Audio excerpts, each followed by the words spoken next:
حضرات مسجد کے پچھلے والے حصے میں ہے، وہ چھوڑ کر بیٹھ جائے۔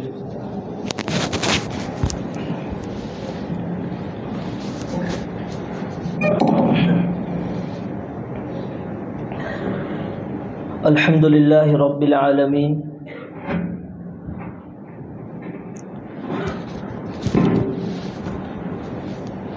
والعاقبۃ للمتقین،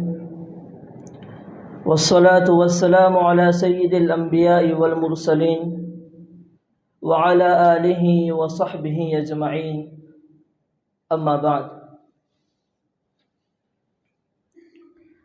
عن ابی بکر الصدیق رضی اللہ تعالی عنہ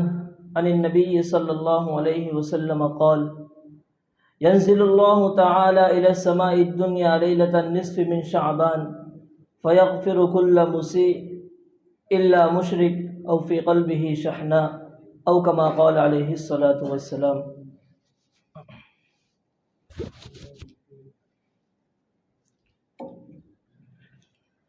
محترم سامعین کرام،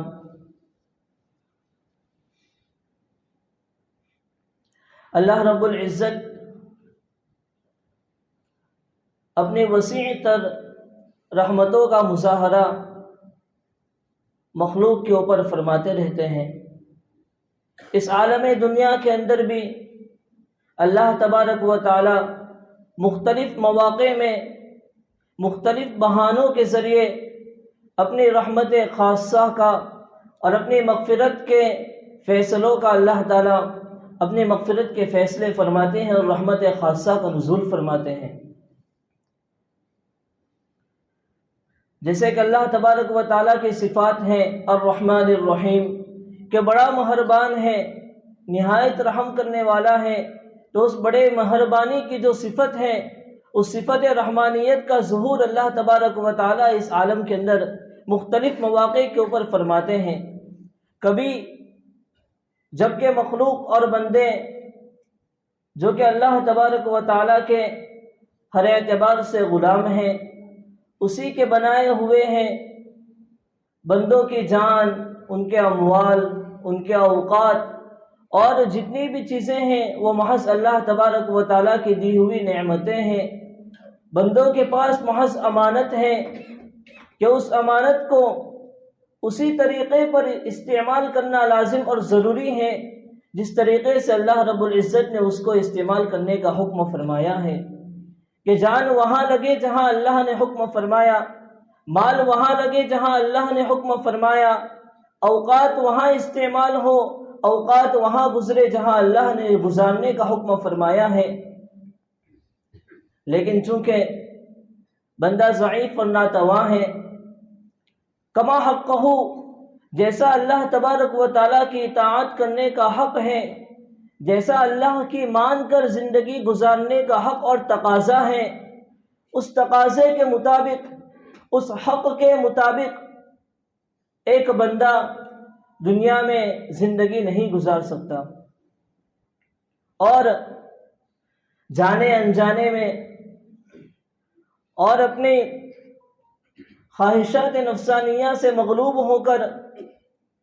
اور شیطانی حملوں سے مغلوب ہو کر، نفس و شیطان کے ہاتھوں ہار کر جانے انجانے میں بہت سے گناہوں کا صدور بندے سے ہو جاتا ہے۔ اس کی تلافی کا ایک طریقہ اور ایک شکل اور صورت تو یہ تھی کہ اللہ تبارک و تعالی اس عالم دنیا میں اس کی معافی کا کوئی نظام ہی نہ فرماتے اور فیصلہ فرما دیتے۔ وہ خالق اور مالک ہیں، اسے کلی اختیار حاصل ہے، کلی فیصلہ فرما دیتے کہ گناہوں کی معافی اسی شکل میں ہو سکتی ہے کہ کل قیامت کے دن اس کا حساب اور کتاب لیا جائے گا، اور ان گناہوں کی پاداش میں ان گناہوں کو دور کرنے کے لیے، چونکہ جنت پاکیزہ لوگوں کی جگہ ہے اور پاک اور نیک اعمالوں کا وہ بدلہ ہے، تو جنت کے حصول کے لیے گناہوں سے دھلنا اور گناہوں کی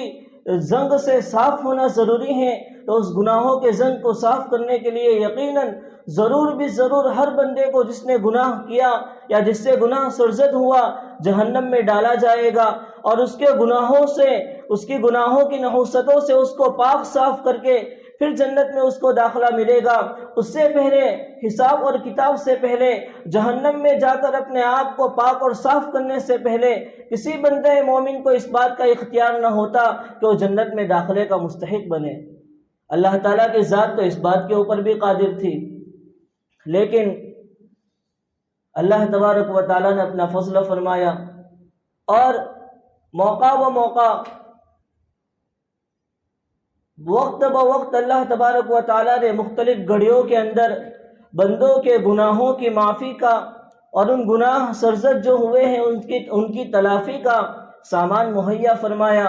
اور فرمایا کہ فلاں دن اگر آپ عبادت کرو تو اللہ تعالیٰ تمہارے گناہوں کو معاف فرما دیں گے۔ اگر اس طریقے سے اللہ تبارک و تعالیٰ کو پکارا جائے، اللہ تبارک و تعالیٰ کے سامنے ہاتھ پھیلائے جائے تو اللہ تعالیٰ تمہارے گناہوں کو معاف فرمائیں گے۔ اور جن گناہوں کے متعلق اگر آپ نے توبہ کی ہے، اگر آپ نے توبہ کی، اللہ تبارک و تعالیٰ نے قبول فرما لی، تو ان گناہوں کے متعلق اب حساب اور کتاب نہیں ہوگا اور ان گناہوں کے متعلق باز پرس نہیں ہوگی۔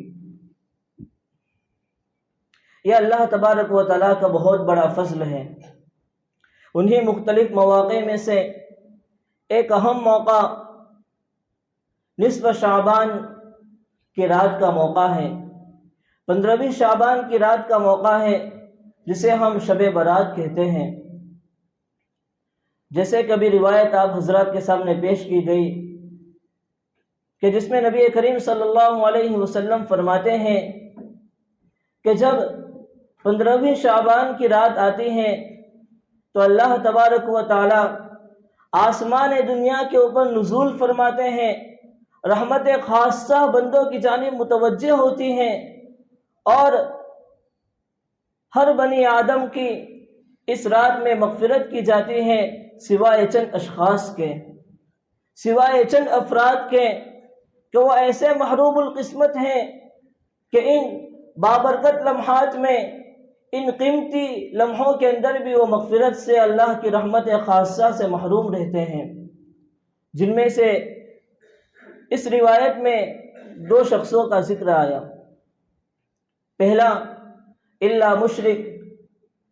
کہ وہ شخص جو اللہ کی ذات میں یا اللہ کی صفات میں کسی اور کو شریک ٹھہراتا ہو، یعنی جس طرح شرک فی الذات کا مطلب تو یہ ہے کہ جس طرح اللہ تبارک و تعالی خالق اور مالک ہے، اسی طرح غیر کو بھی اپنا خالق اور مالک سمجھنا، ایک سے زیادہ خدا کا اعتقاد رکھنا، ایک سے زیادہ خداؤں کو ماننا، یہ شرک فی الذات ہے۔ جو بندہ شرک فی الذات والے گناہ کے اندر مبتلا ہوگا، ان بابرکت لمحات میں اس شخص کی اور ایسے مشرک کی مغفرت نہیں ہوگی۔ اور دوسرا ہے شرک فی الصفات، یعنی اللہ کی ذات میں تو کسی کو شریک نہیں ٹھہراتا، خالق اور مالک ایک اللہ کو مانتا ہے، اپنا پروردگار اور پالنہار ایک اللہ کو مانتا ہے اور اسی کے متعلق اعتقاد رکھتا ہے، لیکن اسی کے ساتھ ساتھ وہ یہ اعتقاد بھی رکھتا ہے کہ اللہ تبارک و تعالیٰ نے بہت سی صفات میں بہت سے اپنے بندوں کو، اپنے ولیوں کو اور نبیوں کو اختیارات دے رکھے ہیں۔ جس طرح اللہ تبارک و تعالیٰ عالم الغیب ہیں، حاضر اور ناظر ہیں، ہر بات کو جاننے والے ہیں، تو نعوذ باللہ اس کا کوئی ولی یا اس کا کوئی نبی بھی عالم الغیب ہے یا حاضر اور ناظر ہیں۔ جس طرح اللہ تبارک و تعالیٰ سے منتیں مانی جاتی ہیں تو اللہ کے علاوہ سے بھی منتیں مانی جائے، تو یہ ہے شرک فی الصفات۔ تو خواہ شرک فی الذات ہو کہ ایک سے زیادہ اللہ کو اور خدا کو مانا جائے، یا شرک فی الصفات ہو کہ اللہ کی صفات میں کسی اور کو اس کا شریک ٹھہرایا جائے، گو وہ وقت کا ولی ہو، وقت کا قطب اور ابدال ہو، یا پھر وقت کا نبی ہو، ایسے اشخاص کی اس رات کے اندر۔ اور اللہ تبارک و تعالیٰ نے تو کلی اعلان فرما دیا ہے کہ اللہ تبارک و تعالیٰ مشرک کی مغفرت ہرگز نہیں فرمائیں گے، اس کے علاوہ کی چاہیں گے تو روز قیامت مغفرت فرمائیں گے۔ اور آخر میں دوسرا پھر ایک شخص بیان کیا، وفی قلبہ شحناء، اور اس بابرکت لمحات میں اس شخص کی بھی مغفرت نہیں ہوتی کہ جس کے دل کے اندر کسی بندہ مومن کے متعلق کینہ اور بغض ہو، کہ وہ موقع پا کر ہی اپنے مسلمان بھائی کو تکلیف پہنچانے کے اوپر تلا ہوا ہو، کب موقع ملے اور اس کو تکلیف پہنچائی جائے۔ اگر کسی کے دل میں کسی شخص کے متعلق، کسی بندے مومن کے متعلق ایسا بغض اور ایسی عداوت ہے، ایسی دشمنی اور ایسا کینہ ہے، تو ایسے شخص کی بھی اس بابرکت لمحات میں اور اس رات میں مغفرت نہیں ہوتی۔ بہرحال یہ بڑے بابرکت لمحات ہیں۔ روایت سے ثابت ہوا کہ اس رات میں بہت سے خطا کاروں کی معافی ہوتی ہے۔ حضرت معاذ بن جبل رضی اللہ عنہ کی ایک روایت میں تو یہاں تک آیا ہے کہ اس رات میں اللہ تبارک و تعالیٰ اس قدر کثیر تعداد میں بندوں کی مغفرت فرماتے ہیں، جس کو بیان کیا گیا کہ جیسے بنی کلب کے اندر جتنے بنی کلب کے جو قبیلہ ہے، اس قبیلہ بنی کلب کے اندر جتنی بکریاں ہیں، ان بکریوں کے جسم کے اوپر جتنے بال ہیں، ان بالوں کی تعداد کے برابر اللہ تبارک و تعالیٰ مغفرت فرماتے ہیں۔ کیا مطلب ہے؟ قبیلہ بنی کلب ایک بہت بڑا قبیلہ تھا عرب کے اندر، اور بکریوں کو کثرت سے پالتا تھا۔ آج ہم دیکھیں کہ ایک بکری کے بالوں کو اگر گننا ہو تو تقریباً انسانی طاقت سے باہر کی بات ہے کہ بکری کے جسم کے اوپر بال بے انتہا ہوتے ہیں۔ اگر یوں کہا جاتا کہ بکری کے بال سے بھی زیادہ کہ اللہ تعالیٰ مغفرت فرماتے تو کافی تھا، لیکن اللہ تعالیٰ نے اپنی رحمت خاصہ کی وسعت کی جانب اشارہ فرمایا اور کہا کہ اتنے زیادہ بندوں کی مغفرت ہوتی ہے کہ قبیلہ بنی کلب کی جتنی بکریاں ہیں، ان بکریوں کے جسم کے اوپر جتنے بال ہیں، جو کہ یقیناً ان گنت ہیں اور جو گنتی میں نہیں لائے جا سکتے، اتنے کثیر مقدار میں اس بابرکت لمحات میں اور اس بابرکت گھڑیوں کے اندر اللہ تبارک و تعالیٰ اپنے گنہگار بندوں کی معافی فرماتے ہیں۔ اس رات کے اندر کیا عمل کیا جائے؟ تو روایات کے اندر ایک روایت میں ہے کہ حضرت عائشہ صدیقہ رضی اللہ عنہا فرماتی ہیں کہ ایک مرتبہ رات میں آپ صلی اللہ علیہ وسلم کو اپنی آرام گاہ پر نہیں پایا، تلاش اور جستجو کے لیے نکلی تو آپ صلی اللہ علیہ وسلم جنت البقیع کے قبرستان کے اندر ملے۔ جب آپ علیہ السلام سے ملاقات ہوئی تو آپ صلی اللہ علیہ وسلم نے ارشاد فرمایا کہ عائشہ یہ وہ رات ہے کہ جس رات میں اللہ تبارک و تعالیٰ اپنے بندوں کی مغفرت فرماتے ہیں، اور اس طرح اور بھی متعدد روایات میں یہ مغفرت والا مضمون موجود ہے۔ بہرحال خیر القرون کے زمانے کو اگر دیکھا جائے، جیسے کہ حضرات صحابہ کرام کا زمانہ، تابعین کا زمانہ، طبع تابعین کا یعنی ان کے بعد والوں کا جو زمانہ ہے، ان زمانے میں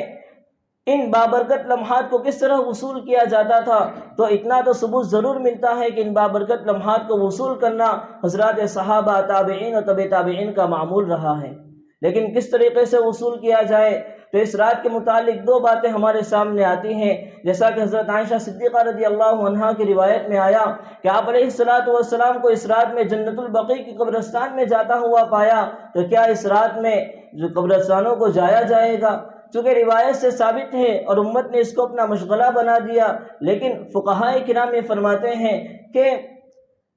جو حضرت مفتی تقی عثمانی صاحب اپنے والد محترم حضرت مفتی شفیع عثمانی صاحب نور اللہ مرقدہ کے حوالے سے فرماتے ہیں کہ جو بات روایت میں جس قدر ثابت ہے اس کو اسی درجے اور حد کے اوپر رکھا جائے۔ جب آپ علیہ السلام سے پوری حیات طیبہ میں اور پوری زندگی میں ایک مرتبہ قبرستان جانا ثابت ہے، تو اگر کوئی بندہ مومن اتباع سنت میں پوری اپنی زندگی اور حیات میں ایک مرتبہ قبرستان چلا جائے اور اس میں اتباع سنت کی نیت کر لے تو اس کی بنا پر اس کی سنت ادا ہو جائے گی۔ ہر ماہ میں، ہر سال میں، ہر 15ویں شعبان کو اس کو لازم اور اس کو ضروری سمجھنا، یہ آپ علیہ السلام کی سنت کو اور اس طریقے کو اپنے حد سے آگے بڑھانا ہے۔ اس سے احتراز ضروری اور لازم ہے۔ اور دوسری بات یہ جو ثابت ہوتی ہے مشائخ سے، وہ یہ ہے کہ ان راتوں کو عبادتوں کے اندر گزارا جائے۔ لیکن عبادت کیسی؟ عبادت جو نوافل اور نوافل عبادتوں کے متعلق خاصہ یہ ہے کہ اس کو تنہائی کے اندر ادا کیا جائے، اجتماع نہ ہونا چاہیے، اور مخصوص طریقے کے اوپر عبادت کا روایتوں سے کوئی ثبوت نہیں کہ اتنی رکعتوں کو پڑھا جائے اور فلاں رکعت میں فلاں سورت کو اتنی تعداد کے ساتھ پڑھا جائے۔ روایات سے اس کا کوئی ثبوت نہیں۔ ہاں کسی بزرگ کا تجربہ ہو سکتا ہے، لیکن روایات سے اس کا ثبوت نہیں ہے۔ اس مخصوص طریقے پر عبادت سے اور اجتماع کے طریقے پر عبادت سے اپنے آپ کو بچا کر اللہ جتنی توفیق دے اتنی تلاوت کرے، جتنی توفیق دے اتنے ذکر و اذکار کرے، اور کچھ نہ صحیح تو آخر میں عشاء کی نماز باجماعت پڑھنے کے بعد سو جائیں۔ نیکیاں نہ کر سکے تو نہ کرے، کم از کم گناہوں سے اپنے آپ کو بچا کر رکھے، اور پھر فجر کی نماز کو باجماعت ادا کرے، انشاءاللہ پوری رات عبادت کرنے کا ثواب اور عبادت کرنے کی فضیلت بندے کو حاصل ہوگی۔ آخر میں انہیں چند کلمات کے اوپر میں اپنی بات کو ختم کرتا ہوں۔ اللہ تبارک و تعالی زیادہ سے زیادہ عبادت میں وقت